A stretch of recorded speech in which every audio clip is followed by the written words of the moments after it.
اگه تو خونه سیب زمینی داری زود دست به کار شو. سیب زمینی رو آب پز کن و با هر وسیله‌ای که داری کاملا پورش کن.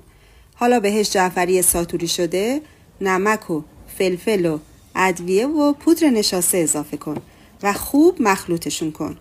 حالا بذارش داخل پلاستیک فریزر و مطابق شکل رولش کن و بهش حالت بده و بعد برش بزن و کنار بذار. بعد داخل تخم مرغ زده شده و آرد سوخاری که با جعفری ساتوری مخلوط کردیم میزنیم و برای ربع ساعت داخل یخچال استراحت میدیم. حالا توی روغن داغ دو طرفش کاملا سرخ میکنیم. به همین آسونی کراکت های خوشمزه شما آماده شد. سیوش کنید و حتما درستش کنید. مطمئنم که میپسندین و همه مخصوصا بچه ها خیلی دوستش دارن.